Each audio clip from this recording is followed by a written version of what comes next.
Terima kasih dokter. Iya, sama-sama. Oke, terima kasih. Jadi selalu membuat kita tuh kuncinya adalah berharga dok ya, seperti itu ya. Selalu Iya. mengambil sisi positif selalu ya. Sisi positif dari kita sehingga build confidence-nya. Oke, sehingga tidak mempengaruhi tentang kestabilan kita gitu ya dok ya, kestabilan diri kita selalu membanding-bandingkan dengan orang lain seperti itu. Jadi kita mempunyai nilai lebih seperti itu ya dok ya, yang kita harus lakukan sebaiknya. Oke dok, ya ini dok sebelum kita ke chat room ada juga yang bertanya tentang gimana caranya kira-kira kalau misalnya keluarga yang baru dok nih, keluarga yang baru masuk tinggal di Austria, dia masih tidak ada pengalaman seperti pengalaman sebelumnya, itu sebaiknya seperti apa tuh khususnya buat anak dok, buat anaknya seperti itu. Mungkin dari dok ada saran seperti apa yang harus dilakukan sebagai seorang orang tua misalnya. Oke. Orang tua otomatis ya berusaha melindungi anaknya, ya kan. Anak-anak ini sangat rentan dengan perubahan apapun. Cuman anak-anak tidak bisa mengungkapkan ke orang tua. Pertama memang orang tua harus mengantisipasi, lihat perubahan di anak kita. Tadinya sering bermain sendiri, terus tidak mau. Dia menempel ke orang tua, apa-apa lebih marah, cengeng, tidak mau bergaul. Nah, berarti anak Anda sudah mengalami satu stresor, tekanan. Bagaimana caranya? Kita membuat dia lebih terlindungi, lebih nyaman dengan cara apa? Attachment-nya. Misalkan ya dia belum punya teman, buatlah suatu permainan, hal-hal yang kecil. Misalkan ya di Indonesia ya, nggak tahu di sini, permainan kecil seperti main ular tangga. Build dulu bahwa dia ada keterikatan yang tetap dipantau, tetap dilindungi oleh orang tuanya. Jadi dia merasa nyaman dulu. Sehingga rasa nyaman, akhirnya dia ada sedikit ketergantungan untuk bermain, untuk bercengkrama, untuk affection. Dari orang tua, dia coba nanti bermain dengan mungkin sesama anak Indo yang sekolah juga. Jadi perkenalkan dengan baik, diajak berbaur bersama secara bertahap. Untuk perubahan sesuatu, anak itu kita lakukan sistem namanya desensitisasi. Dipaparkan secara bertahap, perlahan. Supaya apa? Supaya tidak kaget. Ya tadi kan perbedaan kultur yang cukup berat, yang cukup menyolok, apalagi bahasa dan ya sistem mereka yang mungkin ya saya kurang tahu ya, kalau di sana ada angka ungu, saya nggak tahu di sini apa ada angka ungu enggak, atau anak saya mau ini, anak itu mengatakan cukup tegas, saya tidak mau ini, saya tidak mau itu, saya kurang tahu. Sehingga ketika anak Anda bergaul di sekolah yang baru,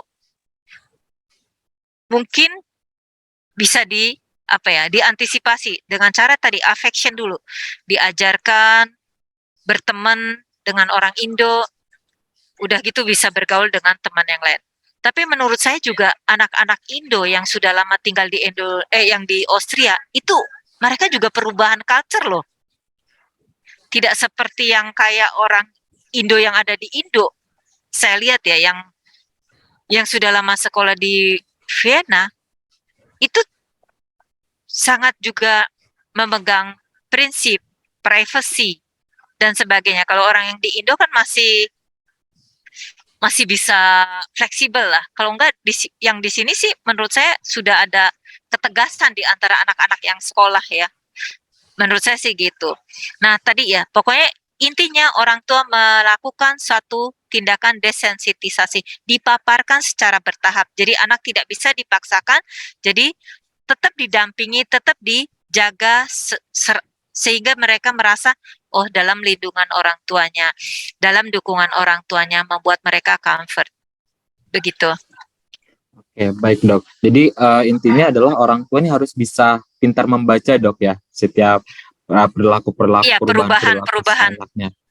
Anaknya. Apalagi dengan lingkungan baru, misalnya baru-baru di-invite ke Austria misalnya ya dok ya, seperti itu ya. Misalnya di Austria ataupun di negara lain, negara baru yang mungkin baru dialami dok ya. Jadi orang tua harus sergap untuk bisa membaca situasi gitu ya dok ya, membaca kondisi si anak dan sebisa mungkin dibuat nyaman dok ya, buat nyaman, kedekatan antara orang tua dan si anak tersebut ya dok ya, seperti itu. Iya.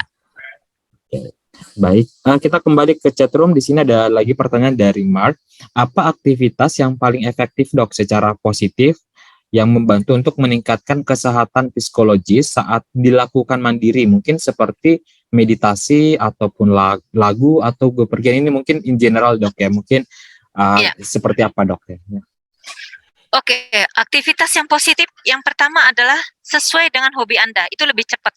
Ya kan, kalau kita suka, misalkan suka jogging, lakukan aja itu. Kenapa? Yang sesuai dengan hobi, tidak terlalu berat melakukannya kalau sesuai dengan hobi. Tadi senang dengar lagu, ya boleh. Senang sport.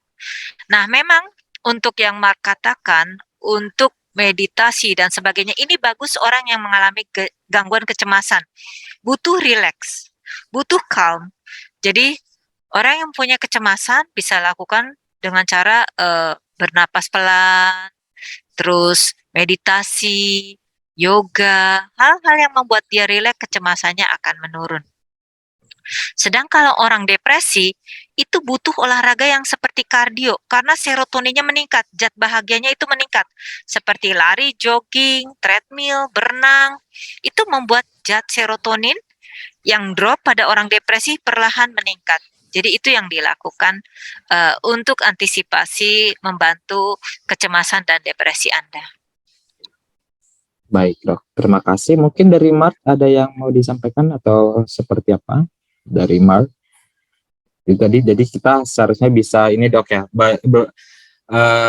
gimana caranya supaya bisa menjaga kestabilan tubuh kita ya dok ya, entah seperti apa, mungkin dari olahraga, mungkin yang suka olahraga, terus ada yang mungkin sukanya traveling gitu ya dok ya, yang bisa meningkatkan Ya, sesuai kembali dengan lagi. hobi. Ya, Betul. sesuai dengan hobi kita gitu ya dok ya, seperti Betul. apa. Oke, terima kasih Mark. Oke, ini dok, ada pertanyaan juga dok tentang aromaterapi. Di sini apakah itu wajar dok dilakukan ketika misalnya kita ada cemas atau seperti apa? Kita misalnya dia menggunakan misalnya sesuatu, misalnya Lavender aromaterapi. atau apa? Iya. Yes, ya. Iya. Aromaterapi pokoknya pada prinsipnya untuk membantu. Ini kan treatment tambahan, membantu mengurangi cemas atau depresi kita. Kita bisa melakukan hal yang sesuai dengan hobi kita, yang melibatkan sebanyak-banyaknya panca indera. Aromaterapi adalah panca indera penciuman. Kalau memang Anda suka pada aromaterapi, itu membuat Anda lebih rileks. Orang yang cemas atau depresi membuat Anda lebih bahagia dan rileks. Dan beberapa aromaterapi juga mempunyai kegunaan meningkatkan rileks dan mengurangi kecemasan, karena mungkin berpengaruh pada zat-zat kimia otak. Saya juga bagus tuh akan mempelajari. Saya kemarin juga pernah belajar di Norway ya, makanan minuman antidepresan. Nah, ini saya akan belajar juga nih aromaterapi apa jenisnya yang mengurangi depresi dan cemas, mungkin nanti saya pelajari. Pada intinya sih itu sangat membantu mengurangi depresi atau kecemasan Anda. Oke, berarti normal aja dok ya, aromaterapi itu sebagai treatment kita ya untuk bisa mengurangi kecemasan ya. Ketika gangguannya tidak terlalu berat. Ketika gangguannya sudah berat, memang harus pada treatment ke ahlinya. Oh gitu ya, siap dok. Ya, baik teman-teman dan peserta yang mungkin masih ada yang mau didiskusikan, boleh raise hand, nanti saya persilakan. Boleh juga langsung private message lah, ataupun di kolom chat boleh langsung. Ya, teman-teman bisa diskusikan di sini karena masih ada waktu. Kita mungkin sampai pukul 12 waktu Austria ya dok ya. Gimana dok? Boleh, Batur. Ya. Masih ada waktu ya dok ya. Ya, jadi masih ada waktu nih sekitar 42 menit ya, sekitar 42 menit lagi. Sebentar ya. Atau gimana dok? Saya tanya oh, panitianya. Ya. Oh ya silakan dok. Ya mungkin teman-teman sambil ini juga ada yang mau sharing sambil kita tunggu dokter Endahnya untuk coba mengecek jadwal beliau, karena kebetulan beliau ini ada agenda juga di Austria, lagi ada kongres, jadi mungkin beliaunya lagi menyelesaikan waktu untuk bisa nimbrung dengan kita semua di sini. Jadi uh, di Menurut sini ya. Jadi, ini menurut panitia 12 menit lagi Jamal oke dok katanya. ya. Oke, oh ya, makasih dok ya, nggak apa-apa dok ya. Jadi 12 Heeh. menit lagi nih, karena kebetulan ya tadi saya lanjut dok. Ya, jadi dokter Enda ini kebetulan ada agenda di Wina, ada kongres. Jadi kesempatan besar nih buat kita semua yang ada di room ini, kita sama-sama mendengarkan tips dan trik ataupun saran-saran dari dokter Endah ya. Di tengah-tengah kesibukan beliau masih bisa sharing dengan kita semua seperti itu. Jadi mungkin teman-teman yang ada di room ini atau Bapak Ibu sekalian ada mau sharing-sharing, silahkan seperti itu tentang bagaimana sih deteksi psikologi kita selama kita tinggal di di negara asing seperti itu ya. Bisa sharing, bisa di room chat, bisa langsung private ya, langsung di chat pribadi aja. Boleh resan juga seperti itu. Oke.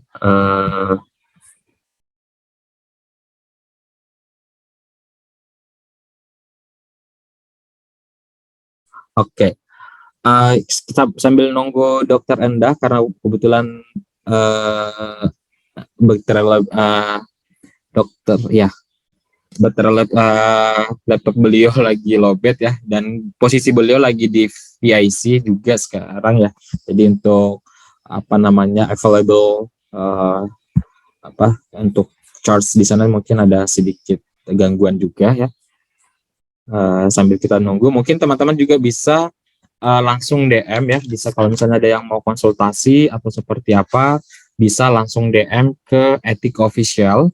Jadi teman-teman bisa langsung sharing-sharing dengan Dokter Endah, dengan timnya di Etik Official. Terus bisa juga langsung ya cek di YouTube-nya. Kebetulan di YouTube beliau di Etik Official juga ada beberapa materi-materi yang mungkin sangat bermanfaat buat kita semua ya, khususnya tentang gejala-gejala psikologi seperti itu. Dan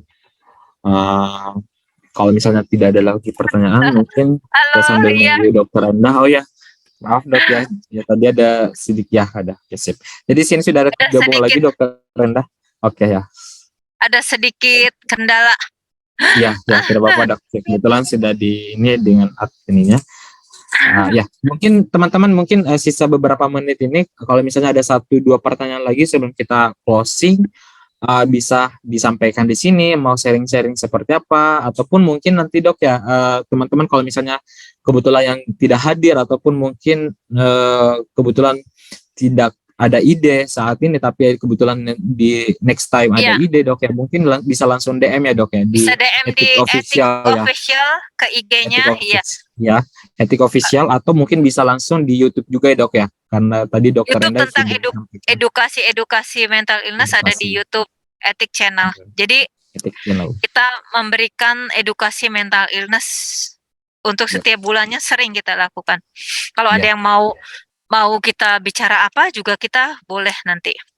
Oke, ya, jadi ini sangat terbuka banget ini dokter Enda dengan timnya. Jadi banyak sekali nih yang teman-teman boleh sharing-sharing di sana seperti apa ya. Ya karena ketika gini dok ya, mungkin berbicara tentang psikiater ya dok ya, mungkin itu buat hal kita adalah hal yang tabu dok ya.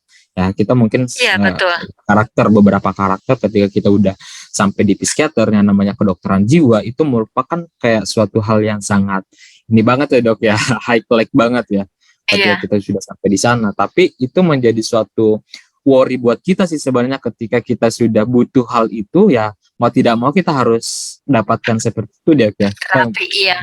Nggak harus diamkan diri. Tadi intinya kita harus pintar-pintar deteksi gitu ya dok ya, deteksi psikologinya kita sendiri, apakah ini tergolong ringan, sedang ataupun berat ya dok ya. Oke, di sini ada pertanyaan dari Mark. Ada sapa teman saya nih, college kita lagi. Hana di Singapura, dia ngambil college sama-sama saya di Singapura. Halo Hana. Iya Mbak. Hai Hana. Kak Enda, hai. Hai, Oke. bisa Ya, sharing nggak semuanya Hana juga. ambil sekolah di Singapura sama di ya banyak juga nih teman-teman dari luar juga. Iya. Ya, Iya.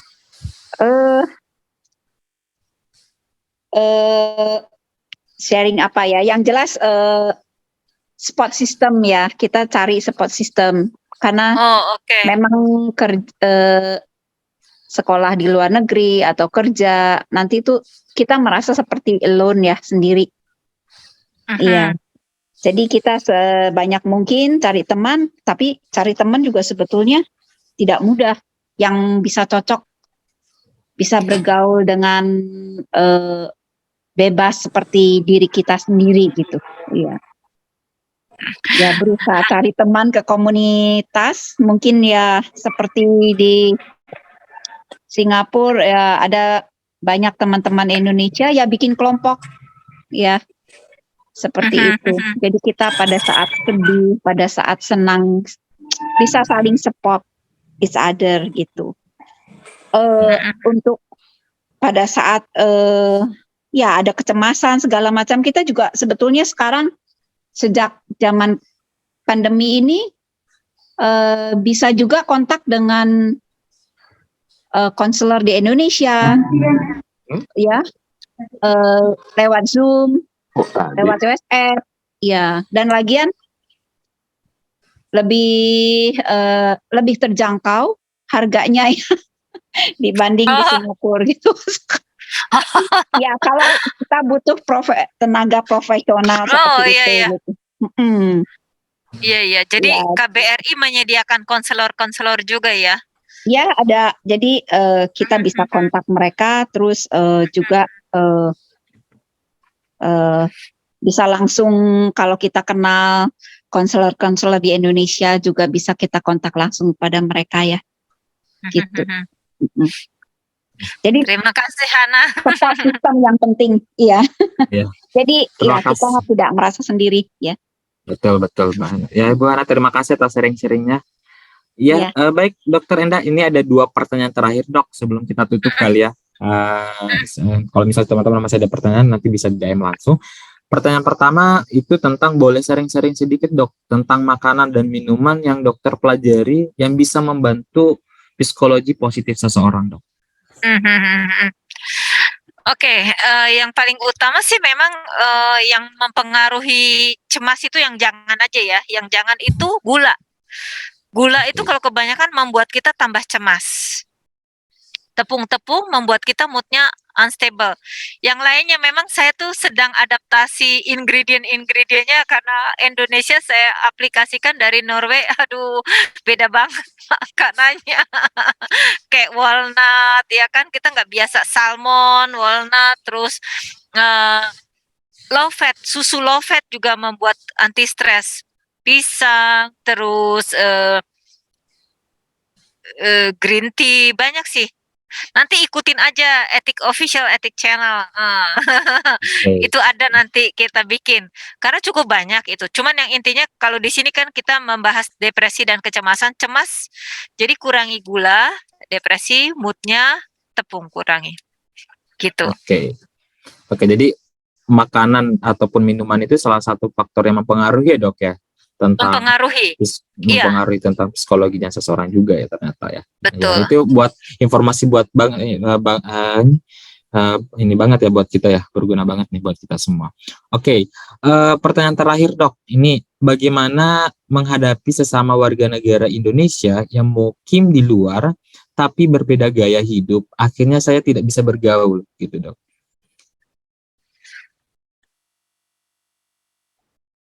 Oke, memang benar sih ada beberapa yang mengatakan setelah dia di luar kok agak berbeda. Saya punya satu pasien ya ex lah ya, suaminya seorang ya saya nggak nyebutin deh takutnya nanti salah. Jadi suaminya penghasilannya cukup tinggi sehingga gaya hidup dia berubah sampai dia habis tabungan suaminya. Beli tas branded itu sampai 40 macam karena ngikutin gaya hidup teman-temannya atau ibu-ibu yang sosialita di luar negeri. Nah, itu sampai dia terancam diceraikan oleh suaminya. Ini pasien saya murni, dia beli tas branded, sampai nggak peduli anaknya, nggak peduli apa, pokoknya dia mau tampil gaya sosialita ngikutin di luar negeri. Nah, ini memang tidak semua seperti itu, hanya beberapa persen. Bagaimana Anda tadi tidak bisa mengikuti gaya hidup, jangan mengikuti gaya hidup yang tidak sesuai dengan diri kita. Jadilah diri kita sendiri apa adanya. Saya tidak mengatakan tidak boleh beli tas branded, tapi kalau kita mempunyai kemampuan yang cukup baik dalam berkomunikasi, atau kita mempunyai pendidikan yang baik, tidak harus didukung hal-hal yang borju atau branded atau gaya hidup yang seperti glamor seperti itu. Jadi Anda jadilah diri Anda. Misalkan Anda sopan, baik, ramah, tidak harus mengikuti gaya hidup mereka. Anda bisa berbicara dengan baik, berkomunikasi dengan baik, orang juga pasti menyayangi Anda, mencintai Anda, bisa menerima Anda dalam pergaulan. Jadi tidak harus mengikuti pola hidup yang glamor atau branded. Jadilah diri Anda.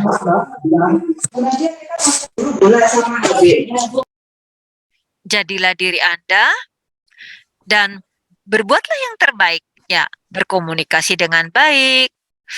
Anda juga bagaimana ya? Menunjukkan sikap yang terbuka, open ya, mau bergaul. Jadi semua juga bisa menyayangi Anda. Daripada tanda kutip ya, Anda glamor, branded, tapi Anda maaf, menunjukkan sikap yang tidak terbuka atau agak arogan atau angkuh, orang tidak bisa berteman atau tidak mau bergaul dengan Anda. Jadilah diri Anda sendiri dan open, berkomunikasi dengan baik, semua pasti akan menerima Anda. Begitu. Baik, terima kasih Dokter Endah ya dengan jawaban yang sangat luar biasa buat kita semua, buat bekal kita semua di sini ya. Jadi ini tergantung dari kita lagi Dok ya, pintar-pintarnya seperti apa kita bisa beradaptasi ya. Jadi jangan sampai lingkungan itu mempengaruhi kepribadian kita sendiri gitu Dok ya. Kita selalu mau merasa menjadi orang lain, tapi jadilah diri kita sendiri seperti ya, alangkah baiknya Dok ya. Jadi ketika si A seperti ini, kita ya jadilah si B yang diri kita sendiri ya Dok ya, seperti itu. Baik, itu mungkin pertanyaan terakhir untuk sesi webinar kita pada hari ini ya. Jadi sangat luar biasa, banyak sekali informasi-informasi yang kita dapatkan dari Dokter Endah secara langsung ya. Tapi walaupun kita secara online mungkin tak pernah mematahkan semangat untuk bisa mencari ilmu baru buat kita semua untuk kehidupan kita sehari-hari seperti itu ya. Oke. Jadi saya teman-teman mungkin kalau misalnya ada yang mau bertanya, mau sharing-sharing, bisa langsung ke Etik Officialnya di Instagramnya Etik Official, ataupun boleh langsung teman-teman cek-cek di materi-materi atau sharing-sharing di YouTube-nya Etik Official Dok ya. Etik Channel. Oke, Etik Channel seperti itu. Baik, terima kasih Dok atas waktunya ini di tengah-tengah kesibukan Dokter Endah masih bisa menyempatkan waktu untuk hadir di tengah-tengah kita untuk bisa sharing-sharing. Ya, ini sangat topik yang sangat luar biasa untuk hari ini ya, tentang bagaimana sih kita deteksi gejala psikologis kita ini, khususnya buat kita semua yang mungkin tinggal di negara asing ya. Yang mungkin ada banyak setiap orang berbeda-beda cerita seperti itu Dok ya, berbeda-beda yang mungkin alami, tapi tergantung lagi kepada diri kita sendiri ya, bagaimana how to manage itu ya Dok ya, seperti itu ya. Betul. Ya, jadi ada banyak yang pelajaran yang kita harus dapatkan. Yang terpenting adalah bagaimana kita bisa mengenal lebih dekat diri kita Dok ya, mengenal lebih diri kita, terus apa yang harus kita lakukan, diri kita juga, menghargai kita, iya, dan selalu membuat diri kita tuh selalu berharga Dok ya, selalu berharga. Betul. Jadi selalu membuild itu mindset kita selalu positive thinking ya, sehingga semua itu mungkin satu kesatuan yang akan mempengaruhi Dok ya secara psikologi di dalam kehidupan kita seperti itu. Ya, baik, terima kasih Dokter Endah atas waktunya, dan tim telah menyempatkan hadir dan memfasilitasi kita semua tentang diskusi pada hari ini. Terima kasih banyak juga buat KBRI telah mensupport, dan PPI juga telah bekerja sama untuk terselenggaranya kegiatan-kegiatan ini. Semoga kedepannya kegiatan-kegiatan yang seperti ini kita akan berlanjut ya untuk bisa sharing-sharing tentang dunia kesehatan ataupun mental health atau dan lain sebagainya yang buat kita sehari-hari seperti itu. Baik, mungkin sebelum kita tutup, mungkin ada closing statement dari Dr. Endah atau ada sedikit pesan nih buat kita semua, Dok, khususnya buat kita semua yang tinggal di luar Indonesia, mungkin seperti itu, Dok. Ya, terima kasih juga saya ucapkan dulu ya sebelumnya Pak Riki dari KBRI Indonesia di Australia, PPI, Jamal, Lundbeck, dan para partisipan. Semuanya juga tidak akan terselenggara dengan baik kalau tidak kerjasama dari kalian. Terima kasih. Ya, pesan saya sih, memang karena kalian jauh dari mana-mana, otomatis energi atau kekuatan itu dibutuhkan sangat maksimal. Sometimes feel lonely ya, tadi dikatakan Hana. Jadi, jangan membuat suatu pikiran, perasaan yang membebani Anda lagi. Jadi Anda sudah rasa tinggal sendiri, kalau dibebani lagi makin habislah. Jadi belajarlah sekarang berpikir positif dari diri Anda, menghargai diri Anda, dan Anda juga bisa melakukan yang hal positif walaupun tinggal dimanapun. Kuncinya positive thinking selalu. Begitu, Jamal. Baik, terima kasih Dr. Endah atas closing statement-nya. Mungkin sebelum kita tutup, alangkah baiknya ada sesi dokumentasi dulu, Dok. Ya, Oke, buat boleh. teman-teman yang memungkinkan bisa aktifkan kameranya, mungkin bisa diaktifkan kameranya, kita sama-sama sesi dokumentasi. Ya, mungkin dari etik ataupun dari teman-teman PPI Austria bisa bantu untuk sesi dokumentasinya. Ya, mungkin bisa di on kamera teman-teman. Ya, saya hitung ada hitungan ketiga ya, Dok. 1, 2, 3.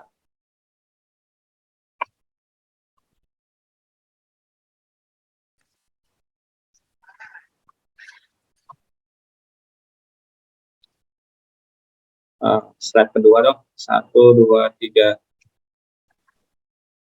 Cukup, Dok. Ya, terima kasih. Baik, terima kasih Mas Devan dan tim dan Dr. Endah, terima kasih sekali lagi saya ucapkan. Ya, Bu Hana, sama-sama. terima kasih sudah hadir di tengah-tengah kita, dan terima kasih juga buat Bapak Ibu dan teman-teman peserta untuk sesi webinar kali ini. Terima kasih, sampai ketemu lagi di webinar-webinar selanjutnya. Saya Jamal, saya tutup. Assalamualaikum warahmatullahi wabarakatuh, dan selamat siang waktu Austria dan selamat sore waktu Indonesia. Ya. Assalamualaikum warahmatullahi wabarakatuh. Ya. Terima kasih, Dok. Terima kasih. Terima kasih, Dok. Terima kasih, Bu Hana. Terima kasih, Terima tim. kasih banyak, Dokter. Terima kasih semua. Terima kasih. Terima kasih.